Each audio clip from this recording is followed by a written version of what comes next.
Nandito naman tayo mga boss. Ito mga boss, ito yung shelf ng hanging cabinet mga boss at vertical. Ang sinasabi ko mga boss at unahin natin sa pagbuo yung nasa inside ng cabinet. Yung mga shelf at saka vertical bago ang frame mga boss. Ito mga boss, try ko lang maggamit ng lagari mga boss. Itong Santa Clara. Ito mga boss, kapagod gamitin at saka ang tigas ng Santa Clara mga boss. Ito mga boss, gamitan natin ng circular para andali. Sa kagayang ganitong style mga boss, mas maganda yung lagari gamitin dahil yung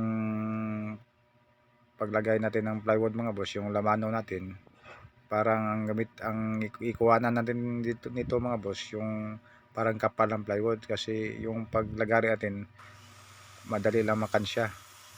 Pag circular mga boss, mahirap magkansya ng kapal ng plywood. Pero ito mga boss, dandahan lang tayo at saka siguraduhin natin nga yung kapal ng plywood ang makukuha dito, hindi yung malaking gaywang. Ito yung style mga boss sa vertical mga boss, sa likuran mo bandang kuwanan katulad nito sa likuran, din sa horizontal naman mga boss yung shelf sa bandang harapan natin kuwanan, parang kapal ng plywood mga boss. Ito yung diskarte mga boss at saka DIY ng paanong ang shelf at saka vertical nga walang putol.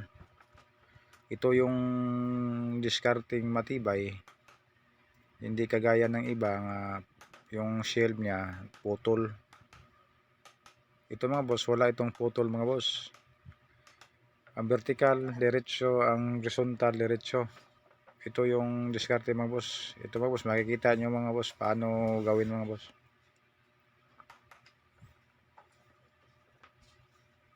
Para matibay ang mga shelf natin, kailangan natin walang putol. Ito mga boss, ito pala yung bandang pader sa may pakpak mga boss, sa gilid-gilid nga merong shelf nga parang may pakpak. Ito yung pader mga boss kasi kailangan natin 3/4 gamitin kasi makikita yan sa gilid mga boss.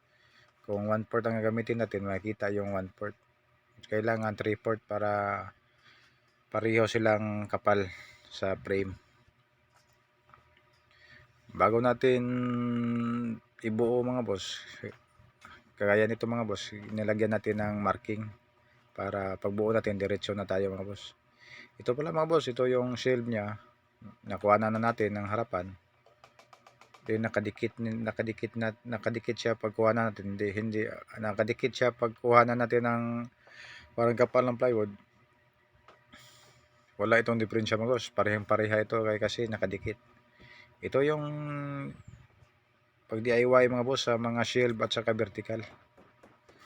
Maraming salamat po mga boss, abangan sa pagbubuo.